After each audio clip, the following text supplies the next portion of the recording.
Hello everybody, welcome to my first ever video. My name is Kiz and this is a TopTierTicker YouTube channel dedicated to reviewing and recommending budget and entry level watches. Today I'm going to be doing a quick review of one of my newest pieces. It's a Rotary Chronograph that's clearly inspired by the Breitling Navitimer. It's an absolutely beautiful watch, and I've got a little story about it, so I'm going to share it with you guys today. The Breitling Navitimer is one of the most iconic chronographs of all time. With such a rich history and a cult following, it is usually regarded as a grail watch. However, its £5,000 price tag is enough to leave watch enthusiasts looking for a budget-friendly alternative, something that I myself has been trying to do for a while. Although personally, I didn't just want some cheap Chinese homage, I wanted something with a little history, something that is a piece of its own, without just being a direct rip-off of the Navitimer. Rotary Watches was established in Switzerland back in 1895. By the 1920s, Rotary began importing its watches to Great Britain, which has since become its largest geographical market. A big reason for this is Rotary's cultural and meaningful significance in British history. In the 1940s, Rotary became the official watch supplier of the British Army, which just so happened to be around the time of World War II, meaning that almost every single household in Britain had a Rotary watch. A victorious outcome for the Allied forces meant good emotions regarding Rotary watches, thus continuing the iconic status and becoming a watch super brand in Britain. Although being incredibly recognisable and respected amongst the general public, watch enthusiasts don't seem to sing praise about Rotary. Maybe this is because of the lack of personality that some of their watches miss, or maybe it's the lack of clear ideology that the watch brand produces. Either way, Rotary creates some gorgeous pieces that comes rich in history and cultural significance. So when I stumbled across this Rotary chronograph, it was perfect. A brand rich in British history creating a Navitimer-esque piece. It's clear that Rotary had the Navitimer in mind while creating this watch. However, somehow it manages to still have its own identity. I think this design by Rotary is very smart, taking inspiration but adding their own flair. The watch face itself resembles the super busy one of the Navitimer, but still leaves enough room to be clear and easy to use. The three sub-dials are placed similarly to the Navitimer, but are offering slightly different functions. On the right we have a 24-hour hand, which is a great addition to the watch. At the bottom we have a 60-second dial, and on the left a 60-minute dial, both for use of the chronograph.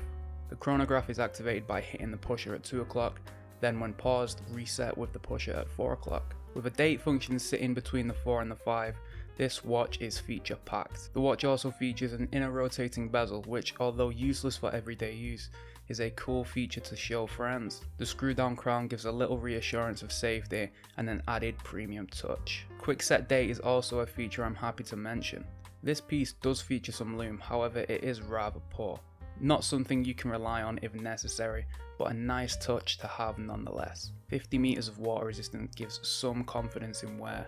With a screw down crown and a screw down case back, this shouldn't be a problem. However, the watch is probably more for the style than functionality in this regard. A polished stainless steel case with brushed lugs adds some variety in the finish, although the complete brushed finish on the sides does cheapen the look a little bit. The bezel has a Navitimer inspired spiked crown, which does add a lot of personality to the watch. A flat mineral crystal gives some scratch resistance and does slightly protrude, however not so much that it would be an issue.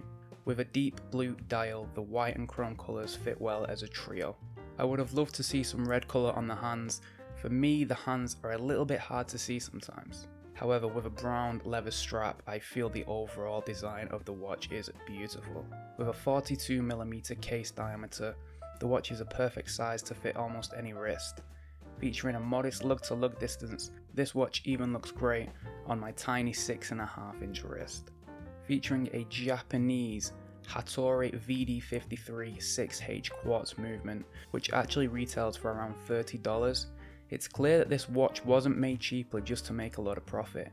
Instead offers great value for money, given the movement, design and features of the piece. I'm by no means saying that this watch is as good as the Navitimer. The finish is nowhere near as good as the Breitling masterpiece. The quartz movement doesn't even come close to the caliber B01 automatic of the Navitimer, not to mention the prestige that comes with owning an iconic piece such as the Breitling. But for an extremely affordable price, you can respect the design and beauty of an iconic chronograph. Overall, this Rotary watch has scratched that itch I had for a Navitimer, without taking away my appreciation for the original Breitling it resembles. It's a piece I'm proud to have in my collection, and one that I think is an incredible alternative to the Navitimer for less than 100 Great British pounds. This particular Rotary chronograph is hard to find, an exclusive piece to certain watch distributors. However, I just hope this film has opened up your eyes to a different way of seeing watches. If you can't afford your grail, find something that scratches that itch. Not a simple Chinese clone, but something that is a piece of its own. Something with a story and a manufacturer with significance in horological history. There are plenty of well-respected watch brands out there creating incredible pieces that one can be proud to wear without dropping tons of cash.